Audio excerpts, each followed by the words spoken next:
آج اب تک کہانی میں ہو جائے کچھ میٹھا۔ جی ہاں، آج ہم بات کرنے جا رہے ہیں چینی کے بارے میں۔ چینی ہماری غذا کا ایک اہم جزو ہے اور ہماری روزمرہ زندگی کا ایک اہم حصہ بن چکی ہے۔ اسے بہت سے کھانوں میں مختلف طریقوں سے استعمال کیا جاتا ہے۔ یہ ہم سب جانتے ہیں کہ ہر میٹھی چیز چینی سے ہی بنتی ہے۔ کیا ہم یہ جانتے ہیں کہ چینی کیسے بنتی ہے؟ آج ہم دیکھیں گے شوگر مل میں گنے سے بننے والی چینی کی تیاری۔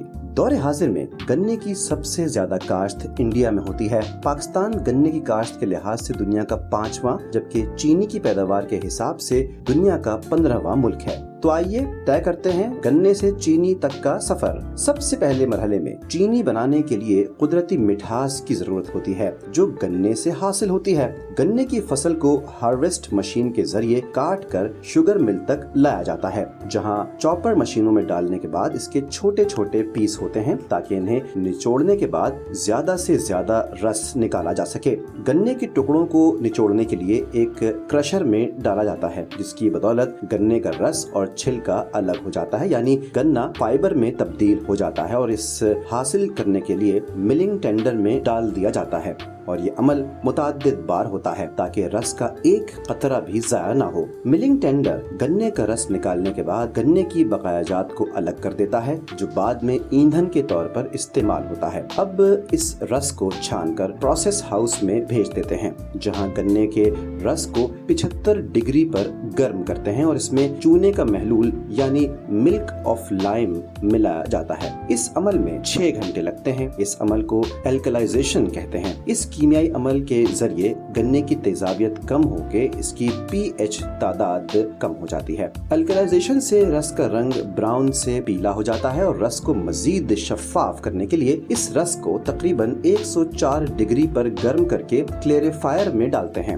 جہاں رس کے اندر مختلف فوڈ گریڈ کیمیکلز ملائے جاتے ہیں جن کی بدولت رس میں موجود ہر طرح کے ذرات نیچے بیٹھ جاتے ہیں اور صاف رس اوپر آ جاتا ہے۔ پھر اس سے حاصل ہونے والے شفاف رس کو ایواپوریٹر میں بھاپ کی مدد سے ابالتے ہیں تاکہ رس میں موجود پانی بھاپ بن کے الگ ہو جائے۔ اس عمل کی بدولت رس کا گاڑھا ہو کر شیرہ بن جاتا ہے اور پھر اس گاڑھے شیرے کو بھاپ کے ذریعے گرم کر کے چینی کے خام دانے یعنی را شوگر کرسٹل بنائے جاتے ہیں۔ جب خام چینی تیار ہو جاتی ہے، خام چینی کو شیرے سے الگ کرنے کے لیے ایک چھننے سے گزارتے ہیں جہاں دیسی چینی اور شیرے کو الگ الگ کیا جاتا ہے۔ اس شیرے کو مولیسس کہتے ہیں۔ اس مولیسس کو مختلف مراحل سے گزار کر کئی گریڈز کی چینی بنائی جاتی ہے اور آخر میں جو مولیس بچتا ہے اسے فائنل مولیسس کہتے ہیں۔ یہ شوگر انڈسٹری کی ایک بائی پروڈکٹ ہوتی ہے جبکہ حاصل ہونے والی دیسی چینی کو گرم پانی میں ڈال کر ریمیلٹ کرتے ہیں۔ اس چینی کے محلول کو لیکر کہا جاتا ہے۔ لیکر میں مختلف فوڈ گریڈ کیمیکلز ڈالے جاتے ہیں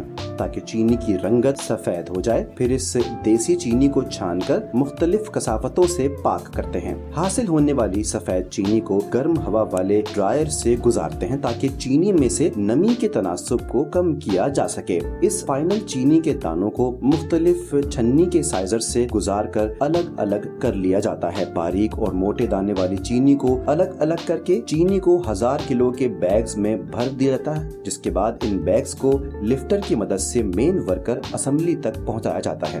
ورکر بہت احتیاط سے اس بیگ کو پیکنگ مشین میں داخل کرتے ہیں جس کے بعد یہ مشین چینی کو 40 کلو کے پلاسٹک بیگز میں بند کر کے مہر لگا دیتی ہے۔